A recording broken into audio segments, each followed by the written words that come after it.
So today we are going to begin with nitrogen metabolism.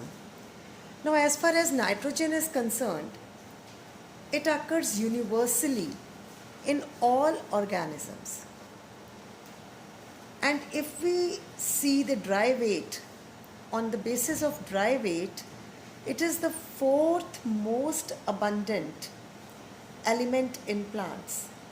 अगर हम plants का dry wait लेते हैं तो उसमें हम देखते हैं कि ये फोर्थ मोस्ट अबंडेंट एलिमेंट है and 78% of atmosphere it consist of nitrogen so it is very abundant in the atmosphere whereas in soil there is only 0.1 to 1% of nitrogen. Soil में इसकी कंसनट्रेशन कम है, लेकिन जो प्लांट्स हैं उनको जो nitrogen चाहिए वो नाइट्रोजन वो सीधी एटमॉस्फेयर से नहीं ले सकते, whereas it is present in atmosphere in very large amounts, पर वो प्लांट्स यूज़ नहीं कर सकते. And in the soil also जो नाइट्रोजन सॉइल के अंदर प्रेजेंट है, it is present in two forms. ज़्यादातर जो नाइट्रोजन प्रेजेंट है in the soil, it is in the form of organic compounds. So mostly it is organic, and only 1% of it is in the form of inorganic compounds. That is nitrates, nitrites, ammonia. Now nitrates, they are the principal source of nitrogen for plants. Nitrates को plants use कर लेते हैं. So they are soluble and they are directly absorbed by the roots of the plants. जो plants की roots हैं वो directly nitrates को absorb कर लेती हैं. And these ammonium salts, ammonia it is also present there in the form of salts, they are less susceptible to leaching and again they are also readily absorbed by the plants. So ammonium salts they are also readily absorbed. अब इस diagram में अगर हम focus करें और देखें कि हमारे पास जो सॉइल का पूल है नाइट्रोजन का, there is soil pool of nitrogen, then we have atmospheric pool of the nitrogen, and then the nitrogen which is present in the living organisms, that becomes the biomass pool. And how this nitrogen it keeps on circulating between the soil, atmosphere and the biomass. अगर हम यहाँ से देखें कि जो soil है उसके अंदर जो नाइट्रोजन प्रेजेंट है, या तो वो अमोनिया की फॉर्म में प्रेजेंट है, और ये जो अमोनिया है इसकी ऑक्सीडेशन होके ये जो नाइट्राइट्स और नाइट्राइट्स फर्दर ऑक्सीडाइज करके नाइट्रेट्स में कन्वर्ट हो जाते हैं. तो ये सारी जो नाइट्रोजन सॉइल में प्रेजेंट है, ammonia, it can get converted to nitrite then to nitrate also. और इसके अलावा ये जो नाइट्रोजन डाइऑक्साइड है NO2, इसका नॉन बायोलॉजिकल प्रोसेस के थ्रू इसका जो ऑक्सीजन है दैट गेट्स रिमूव्ड और एटमॉस्फेरिक नाइट्रोजन में ये कन्वर्ट हो जाती है, डाई नाइट्रोजन में कन्वर्ट हो जाती है. Another thing is that the nitrogen which is present in the air, atmosphere में, उसको हम और जो चीज़ है इंडस्ट्रियल फिक्सेशन कर सकते हैं. In the industries we can produce ammonia. And एक और चीज़ जो हो सकती है वो biological fixation. We will study this कि नाइट्रोजन कैसे ऑर्गेनिजम्स फिक्स कर सकते हैं, वो भी अमोनिया में इसको कन्वर्ट करेंगे. जो एयर में नाइट्रोजन प्रेजेंट है during various processes like thunder, electric discharges etcetera, उसमें भी ये नाइट्रोजन फिक्स हो जाती है in the form of nitrites and nitrates. अब ये जो नाइट्रोजन डाइऑक्साइड या नाइट्रेट्स बनते हैं, फिर जैसी रेन होती है, रेनफॉल के साथ वाटर के साथ कंबाइन होके HNO2, HNO3 की फॉर्म में वो सॉइल में आ जाते हैं. और एक और चीज़ जो बात होती है नाइट्रोजन की, वो ये है कि ये जो नाइट्रेट्स हैं इनकी फिर से डीनाइट्रिफिकेशन भी हो जाती है. We will discuss this also later on.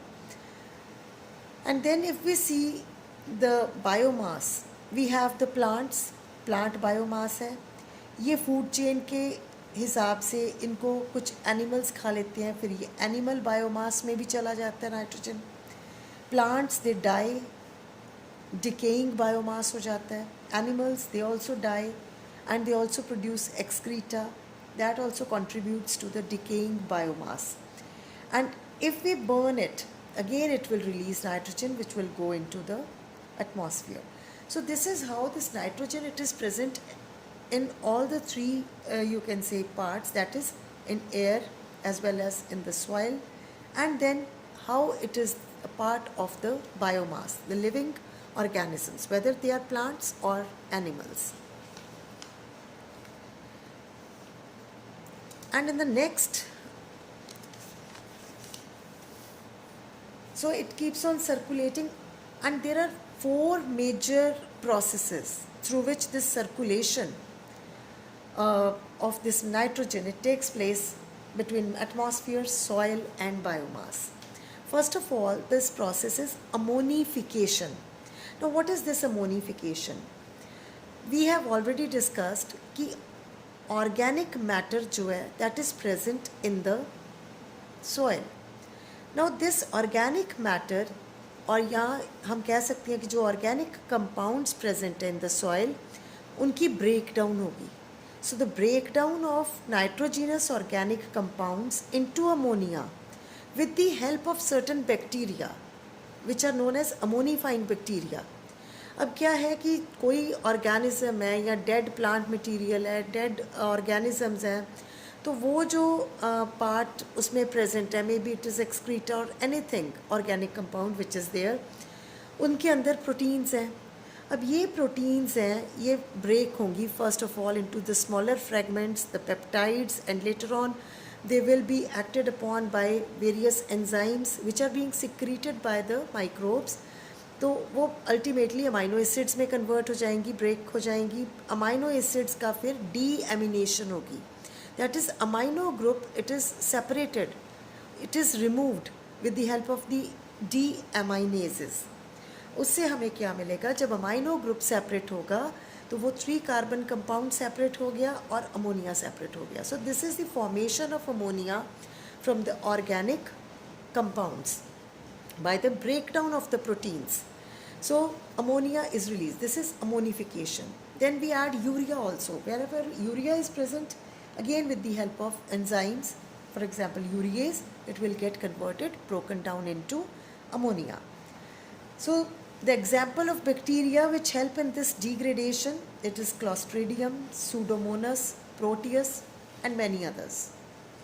Then the second process which is of importance, it is the nitrification. Now what is this nitrification?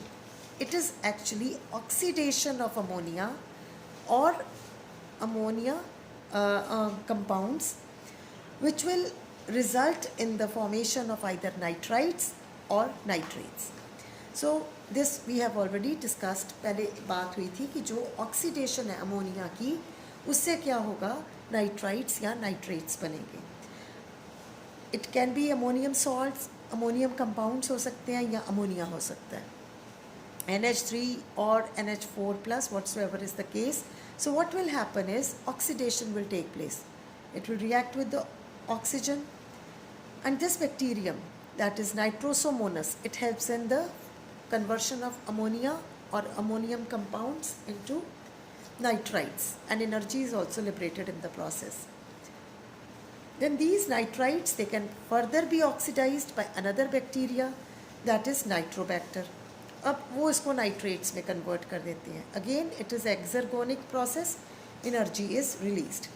Now these nitrates, they are absorbed by the roots of the plants. Nitrites either leach out or they are converted to ammonium salts और nitrates. जो nitrites हैं वो absorb नहीं करते plants, उसमें क्या है कि वो कन्वर्ट हो जाते हैं either into the ammonium salts और the nitrates.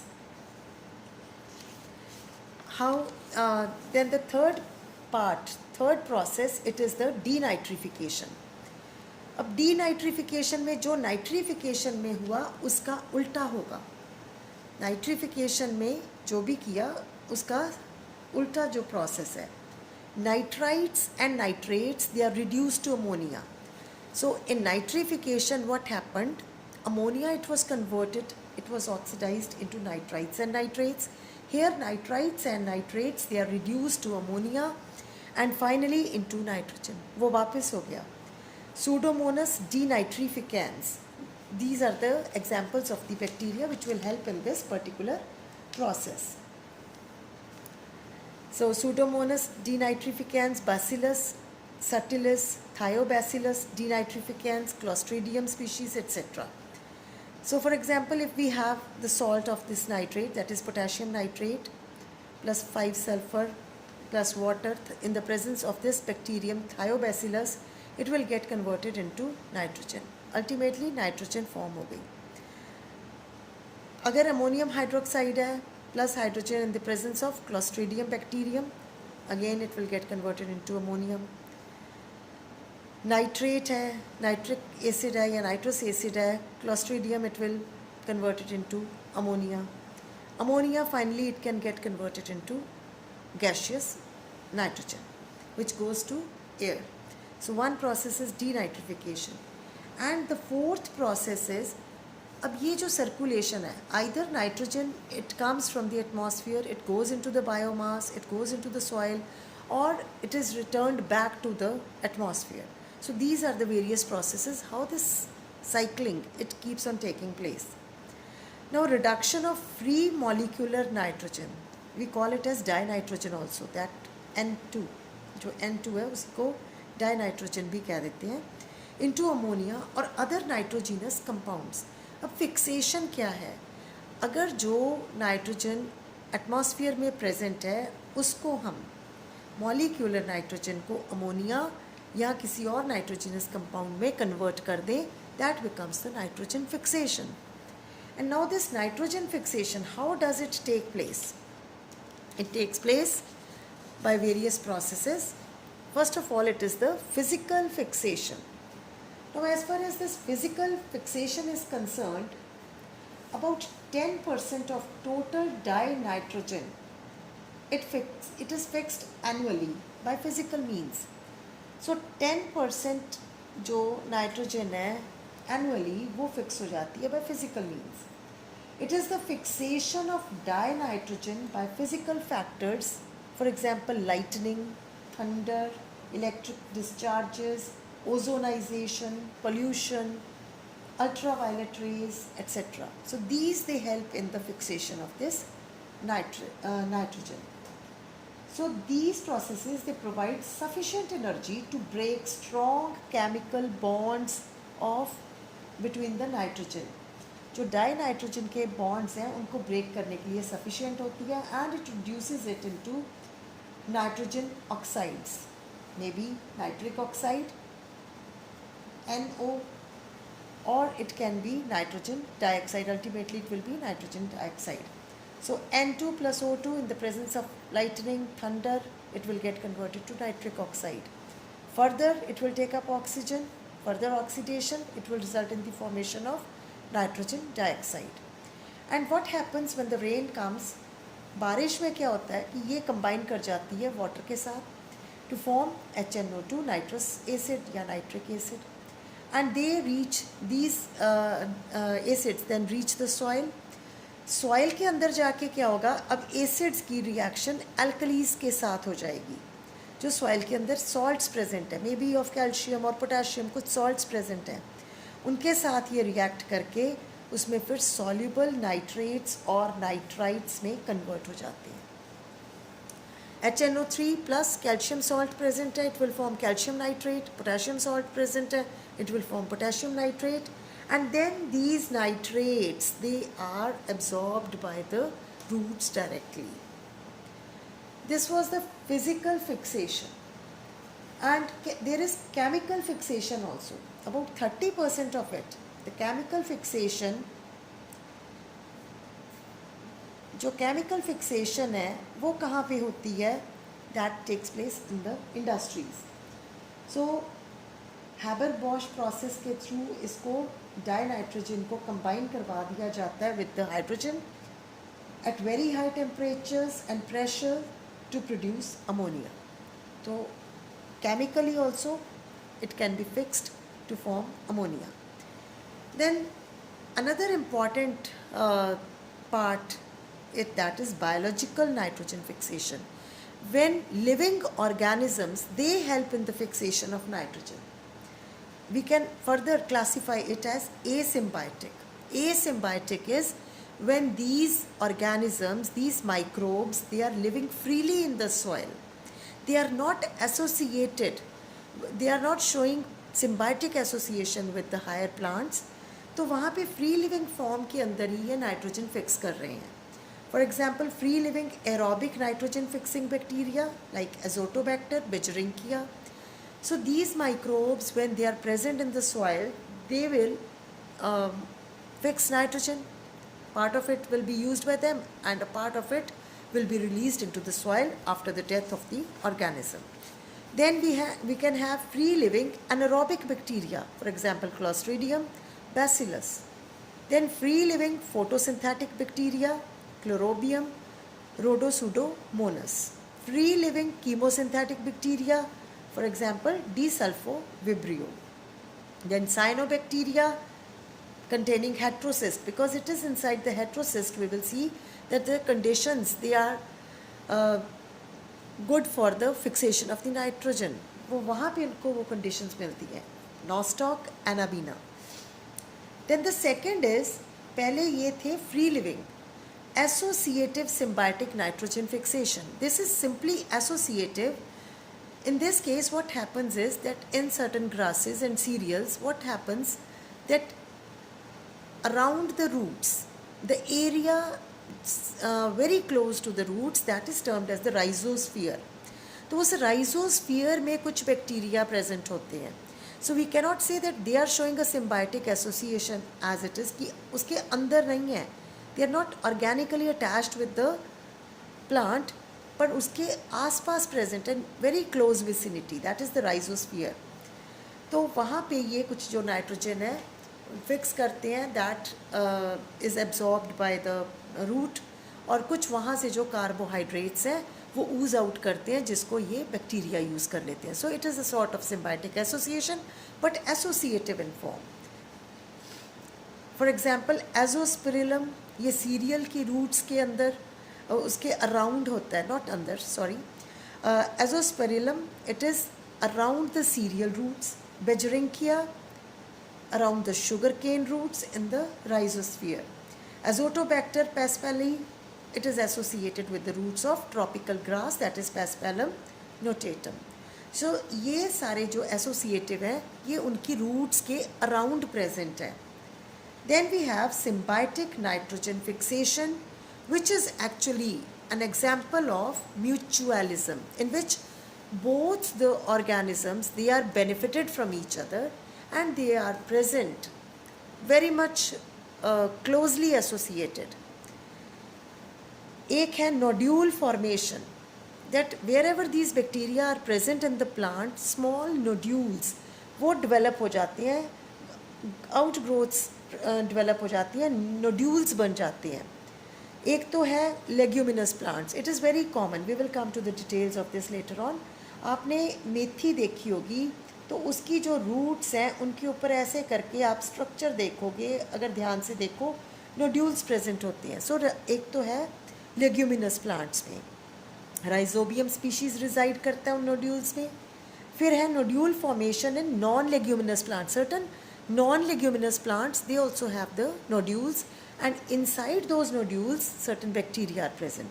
For example alnus, उसके अंदर एक्टिनोमाइसिटी ग्रुप का फ्रैंकिया है वो प्रेजेंट होता है. कैजुएराइना इक्विसेटिफोलिया, इस ट्री के अंदर भी ये फ्रैंकिया का जो ये एक्टिनोमाइसिटस है फंगस वो प्रेजेंट होती है. लीफ नोड्यूल्स पेवेटा स्पीशीज़ में पाए जाते हैं, वहाँ पे भी ये बैक्टीरिया उनके साथ एसोसिएटेड होते हैं.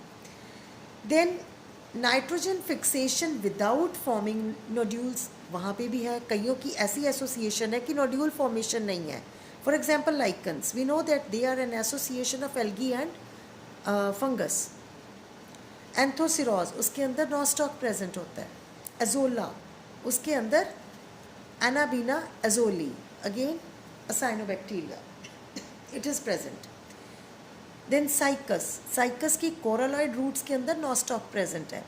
सो these organisms they help in the fixation of the nitrogen and they are residing in the plants. तो वहाँ पे इनको एक तो शेल्टर मिल गया, एक रहने की जगह मिल गई, and they are getting their needs also from those plants, और बदले में उनको नाइट्रोजन मिल जाता है. Then the roots of sorghum, maize, they are associated with spirillum notatum. So this was how all this was about how the fixation of nitrogen it can take place. In the next lecture we will study that how inside the nodules these bacteria they are showing the biological nitrogen fixation.